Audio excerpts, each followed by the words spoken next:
Students, मैं हूं Mukesh Kumar Singh, chemistry faculty from Patna. Colligative properties में आज हम पढ़ने जा रहे हैं किस चीज के बारे में, ऑस्मोटिक प्रेशर के बारे में। इससे पहले सॉल्यूशन के चैप्टर में कोलिगेटिव प्रॉपर्टीज 3 तरीके का जो इससे पहले था उसे मैं ऑलरेडी पढ़ा रखा है, उसे आप प्लीज आप देख लीजिएगा। तो चलिए शुरू करते हैं हम किस चीज के बारे में, ऑस्मोटिक प्रेशर के बारे में। ऑस्मोटिक प्रेशर समझने से पहले आपको समझना होगा ऑस्मोसिस के बारे में। तो चलिए अब हम शुरू करते हैं ऑस्मोसिस। वैसे तो ऑस्मोटिक प्रेशर को रिप्रेजेंट करते हैं हम पाई के जरिए, लेकिन इससे पहले एक हम टर्म समझ लेते हैं जिसका नाम है ऑस्मोसिस। ऑस्मोसिस आप लोग पिछले क्लास में भी 9th 10th में आप लोगों ने पढ़ा होगा, लेकिन फिर भी यहाँ डिस्कस करना हमें बहुत जरूरी है। तो चलिए शुरू करते हैं। देखिए ये कोई है आपके पास वाटर मॉलिक्यूल्स, ये हम ले लेते हैं वाटर मॉलिक्यूल्स।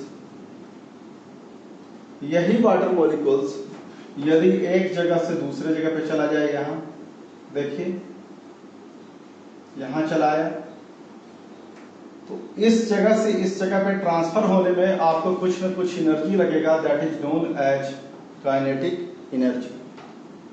फिर यही वाटर मॉलिक्यूल्स आपको, ये वाटर मॉलिक्यूल्स है,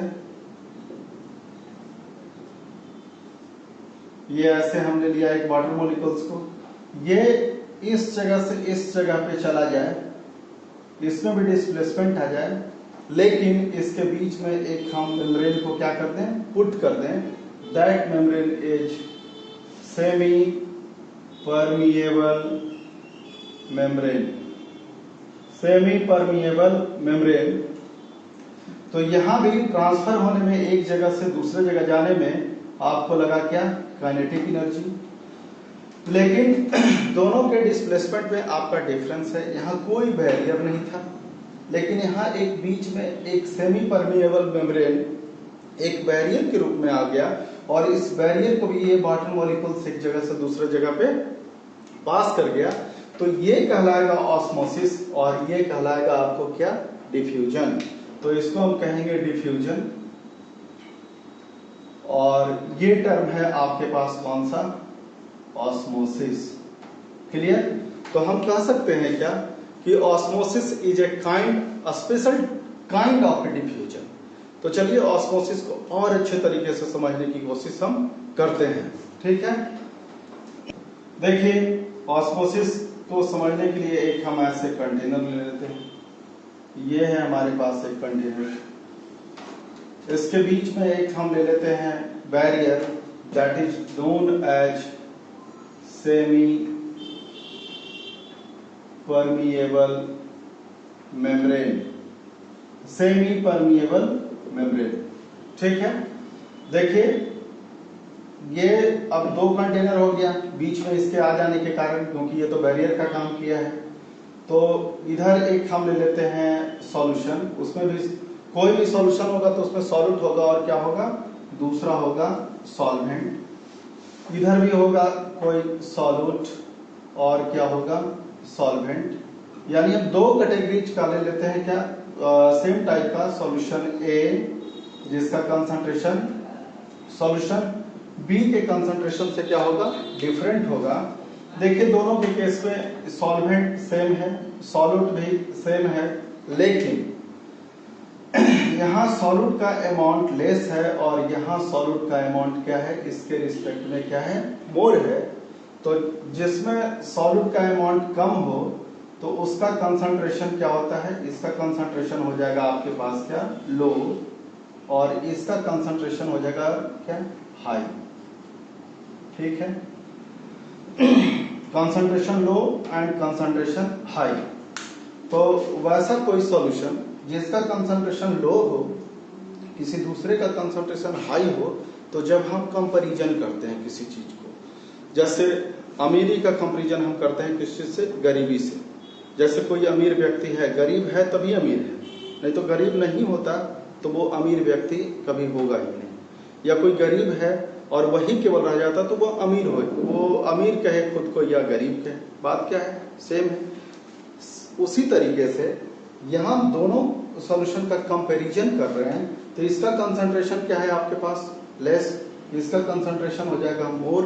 तो वैसे सिचुएशन में जिसका कंसंट्रेशन कम होता है वो कहलाता है आपको हाइपोटोनिक सॉल्यूशन, और जिसका कंसंट्रेशन ज्यादा होता है वो कहलाता है आपको हाइपरटोनिक सॉल्यूशन।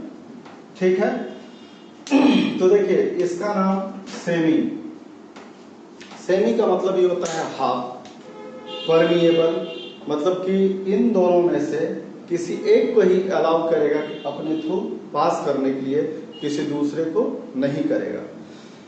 तो आप यहाँ देखिए दोनों का कंसंट्रेशन आपका क्या है, डिफरेंट है। तो जिसका कंसंट्रेशन कम है वो चाहेगा कि हम अपने कंसंट्रेशन को क्या कर लें, इंक्रीज कर लें। कैसे इंक्रीज करें, या तो इसका सॉल्वेंट इसमें मिक्स हो जाए, या तो इसका सॉल्वेंट क्या हो जाए, इसमें मिक्स हो जाए। लेकिन सेमी परमेबल मेम्ब्रेन का एक खासियत है क्या कि केवल अलाउ करता है ये सॉल्वेंट मॉलिक्यूल्स को पास करने के लिए, सॉल्यूट को पास करने के लिए ये अलाउ नहीं करता। तो इस वजह से इसका सॉल्यूट इस सॉल्यूशन में आकर के नहीं मिल पाएगा। तो जब भी कंसंट्रेशन इक्वलाइज करना होगा तो आपको इसके सॉल्वेंट को इसके तरफ जाना होगा। ठीक है। जैसे जैसे इसका सॉल्वेंट का अमाउंट घटता जाएगा तो इसमें विथ रिस्पेक्ट टू इसका कंसंट्रेशन क्या होता चला जाएगा, धीरे धीरे इंक्रीज करता चला जाएगा। तो यहाँ आप क्या देख रहे हैं कि from lower concentration to higher concentration solvent जो मॉलिक्यूल्स है वो पास कर रहा है with the help of semi permeable membrane. तो यही घटना आपको कहलाता है क्या, ऑस्मोसिस। तो ये फेनोमेनन कहलाएगा ऑस्मोसिस। तो ऑस्मोसिस को आप डिफाइन कर सकते हैं क्या, net flow of the solvent molecules from the solution of lower concentration to the solution of higher concentration to equalize the concentration is called osmosis। ठीक है। तो चलिए इसको डिफाइन कर लेते हैं। चलिए इसका डेफिनेशन देख लेते हैं। द नेट स्पॉन्टेनियस, इस टर्म पे आप ध्यान दीजिए। स्पॉन्टेनियस का मतलब होता है कि जो खुद ब खुद हो, कोई किसी बाहरी फोर्स वगैरह का कोई जरूरत नहीं है। ऑस्मोसिस जो है आपका ये खुद ब खुद होता है, नेचर में एग्जिस्ट करता है। जब बाहरी फोर्स से हमको करवाना रहता है तो वो करवाते हैं रिवर्स ऑस्मोसिस, जो हमें करवाना होता है किस चीज में, प्यूरिफिकेशन ऑफ वाटर में। The net spontaneous flow of the solvent, flow of the solvent, आप देख रहे थे कि the net spontaneous flow of the solvent, solvent molecules from less concentrated solution, from less concentrated solution through semi-permeable to a more concentrated solution, to a more concentrated solution through semi-permeable membrane is called osmosis। ठीक है। तो चलिए आगे और हम देखते हैं semi permeable membrane के बारे में। ठीक है। देखिए सेमी परमेबल मेम्ब्रेन होता है कितने तरीके का, दो तरीके। कौन कौन होता है, एक होता है आपके पास natural semi permeable membrane, semi permeable membrane, ठीक है। और एक होता है कौन सा आपका artificial, artificial semi permeable membrane, दो तरीके का होता है। ठीक है। नेचुरल सेमी परमेबल मेम्ब्रेन और आप देखिएगा कौन सा artificial semi permeable membrane. Natural वाले में कौन कौन आ जाएगा आपके पास, एनिमल मेम्ब्रेन, एनिमल मेम्ब्रेन आप लोग एक खाते होंगे वहां देखे होंगे, जैसे ही एक से ऊपर जो हार्ड कवरिंग हटाइएगा तो एक थिन आपको मेम्ब्रेन मिलेगा, that is semi permeable membrane. Vegetable membrane, vegetable membrane, ये सब होता है आपको क्या, natural semi permeable membrane. Generally यहां से सवाल पूछा जाता है आपसे कि आर्टिफिशियल सेमी परमेबल मेम्ब्रेन का एग्जांपल कौन सा है। तो चलिए इसका एग्जांपल देख लेते हैं। आप देखिए पर्चमेंट पेपर, इसके बाद में आ जाएगा कौन सा, सेलोफेन, इसके बाद में आता है आपके पास कौन, कॉपर, ये कई बार पूछ चुका है, कॉपर फेरोसाइनाइड, फेरोसाइनाइड, ठीक है। इसके बाद होता है silicates of iron, cobalt and nickel etc.. ये सब आपसे पूछा जाएगा, इस पर आप ध्यान रखिएगा। आप एक स्क्रीनशॉट ले लें, हम हट जाते हैं। चलिए अब हम शुरू करते हैं ऑस्मोटिक प्रेशर, मेन थीम पे आ जाते हैं।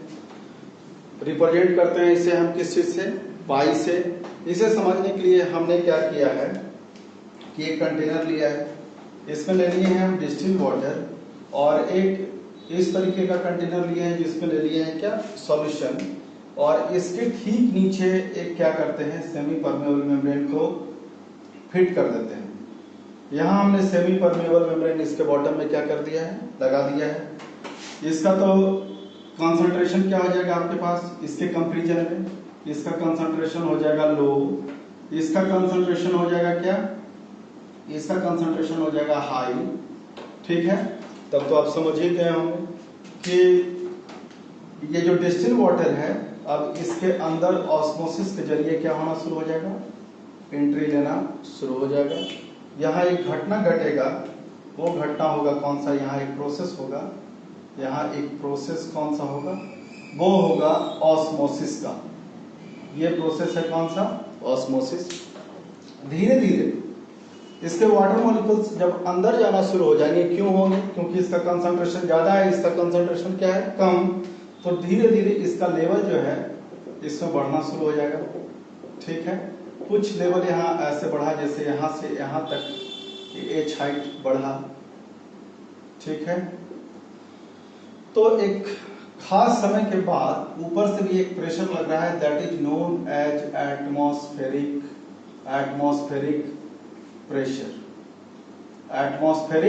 प्रेशर। तो आप कुछ देर के बाद देखिएगा कि एटमॉस्फेरिक प्रेशर का वैल्यू इतना अधिक हो जाएगा कि एटमॉस्फेरिक प्रेशर का वैल्यू, और ये जो हाइट नीचे से ऊपर उठा, नीचे से लग रहा है कौन सा, ग्रेविटेशनल फोर्स, तो एक खास समय के बाद इसके लेवल में इंक्रीज होना क्या हो जाएगा, बंद हो जाएगा। ठीक है, तो जैसे ही इसका लेवल ऊपर उठना बंद होगा, तो हम समझेंगे कि ऑस्मोसिस क्या हो गया, स्टॉप हो गया। ठीक है, तो जैसे ही ऑस्मोसिस स्टॉप हुआ, और उस वजह से सॉल्यूशन साइड में जितना प्रेशर क्रिएट हुआ, that pressure is known as osmotic pressure. ठीक है, तो ये एक तरीके का क्या है, हाइड्रोस्टैटिक प्रेशर है। तो हम यहाँ लिख देते हैं कि that hydrostatic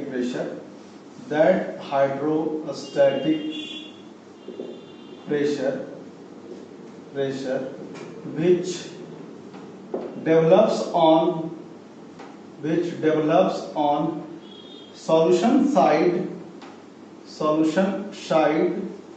to stop the osmosis is called osmotic pressure.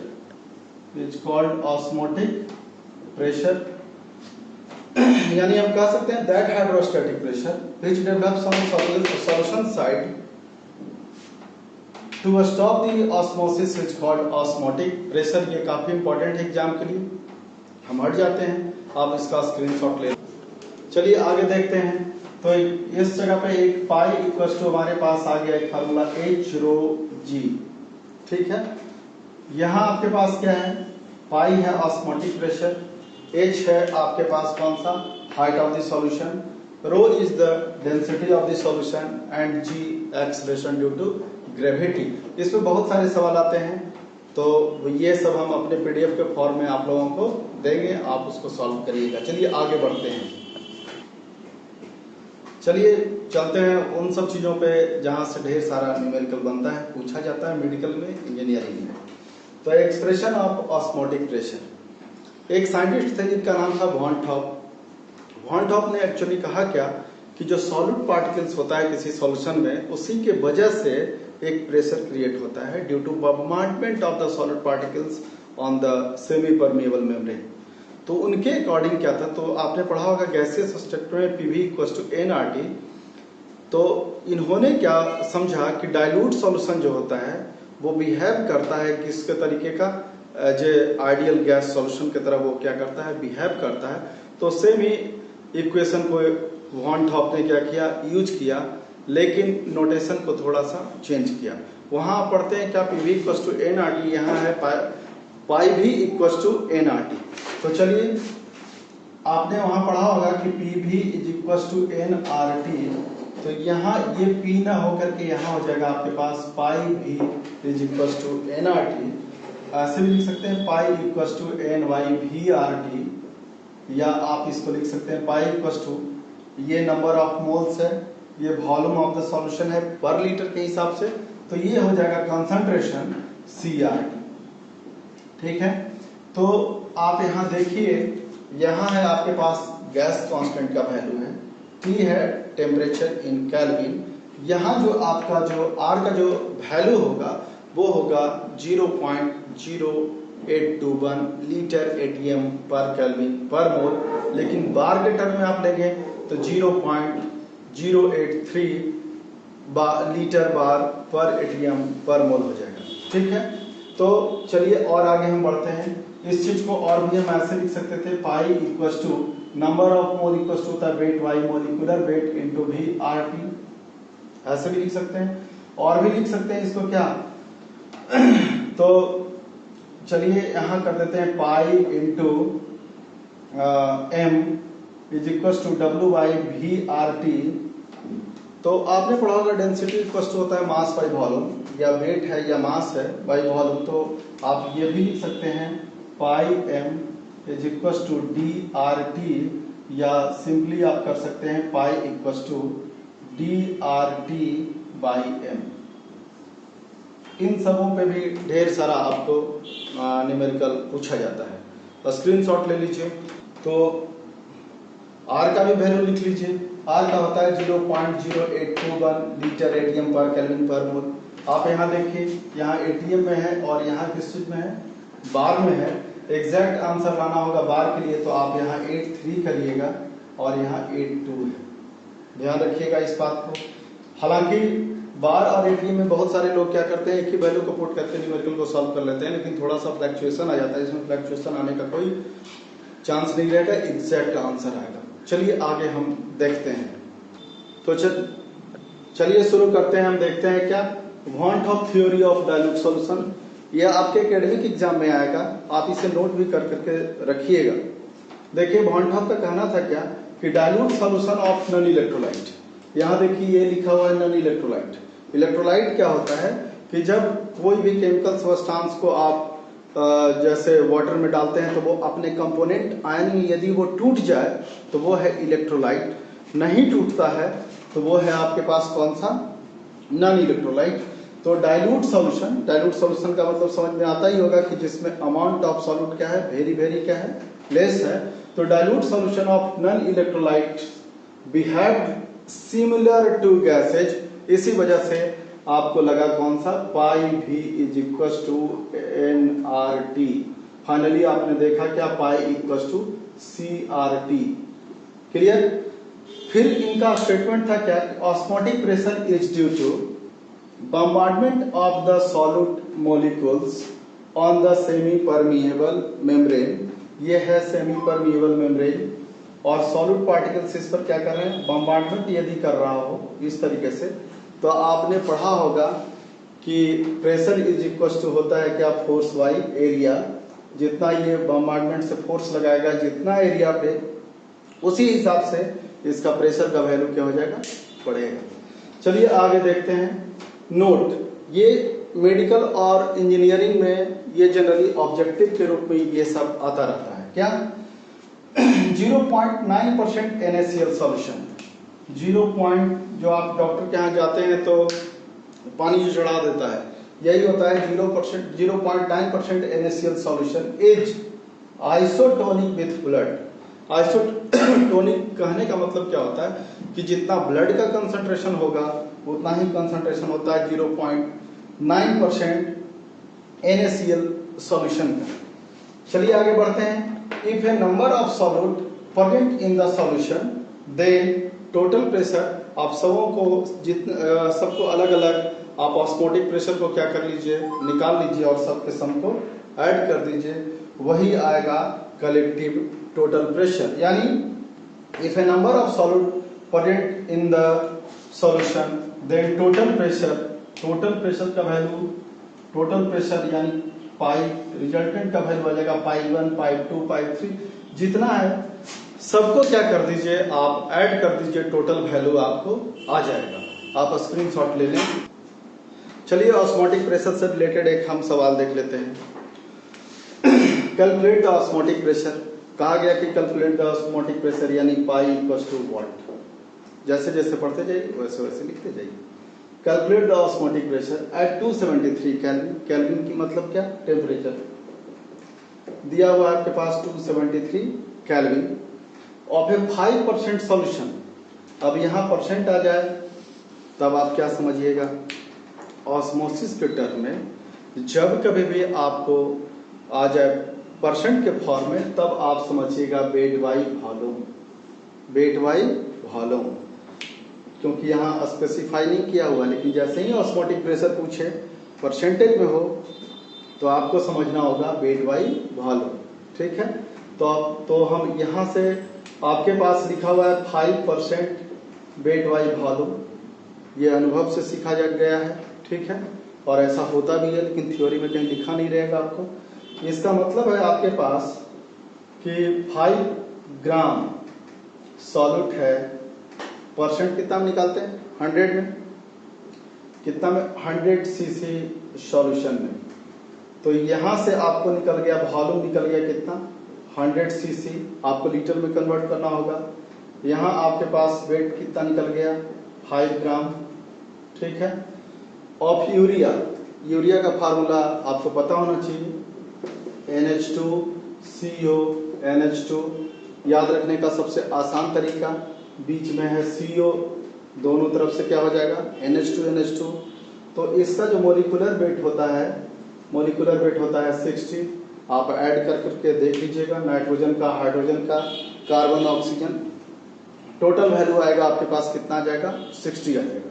तो चलिए अब हम वैल्यू को पुट करते हैं और सॉल्व करते हैं। ठीक है, देखिए अभी आपने पढ़ा है pi is equal to CRP, और भी लिख सकते हैं N/VRP, और भी इसको लिख सकते थे क्या, weight by molecular weight RT into, यहाँ क्या लिख सकते हैं इंटू V। ये N इक्वल होता है weight by molecular weight, V को V में हम छोड़ दिए हैं। हमें ये पाई का वैल्यू क्या करना है, फाइंड आउट करना है। तो चलिए अब वैल्यू पुट करते हैं सब। आपके पास कैलकुलेट द ऑस्मोटिक प्रेशर निकालना था, वेट आपके पास